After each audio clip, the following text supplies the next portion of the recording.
Communiqué. Il y a quelques semaines de cela, les services de renseignement ont intercepté plusieurs communications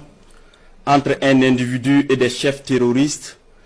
portant sur des détails des positions des forces de défense et de sécurité intérieure, des volontaires pour la défense de la patrie, ainsi que sur les opérations militaires. Après analyse technique approfondie, l'individu est identifié au nom de Bahari Abdraman et se trouve être un officier des forces armées burkinabè. Il est identifié appartenant au bataillon de justice militaire. La recherche d'informations sur lui dans son corps d'appartenance va permettre aux agents de renseignement de découvrir que l'officier est en situation d'absence irrégulière depuis quelques semaines et fait l'objet de procédures pour désertion. La surveillance des communications du lieutenant déserteur Bahari Abdraman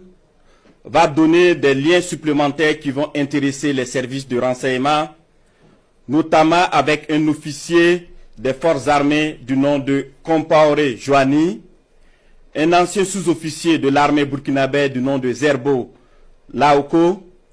un officier en service au centre intégré des opérations du Burkina Faso, le commandant Ouedraogo Frédéric, un officier des forces armées en stage dans un pays européen, mais déserteur depuis un bout de temps et ayant rejoint Abidjan du nom de Kaboré Constantin.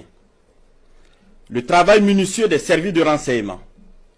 va révéler un grand complot en préparation contre notre pays, dont le but ultime est de semer le chaos total en vue de placer le pays sous tutelle d'une organisation internationale à mesure de reprendre le contrôle dans 10 ou 20 ans selon les instigateurs. Des informations sensibles ont été passées aux terroristes en vue d'accentuer les attaques contre les forces combattantes et les civils dans le but de susciter la révolte contre les autorités. Aussi, d'autres stratégies ont été développées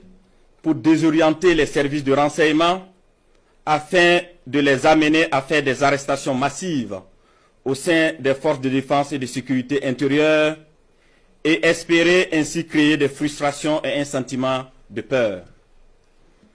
La manipulation est menée également à travers des messages diffusés pour susciter injustement certains et d'autres messages envoyés à des chefs de corps pour leur faire peur en indiquant qu'ils seront arrêtés car étant sur une soi-disant liste noire. Des leaders religieux et coutumiers ont été sollicités pour convaincre certains officiers de s'engager dans cette mission funeste. Ce fut le cas malheureusement du capitaine Ouedraogo René David, en fuite actuellement. Dans le même ordre d'idée, des VDP ont été contactés pour démoraliser leurs camarades et de l'argent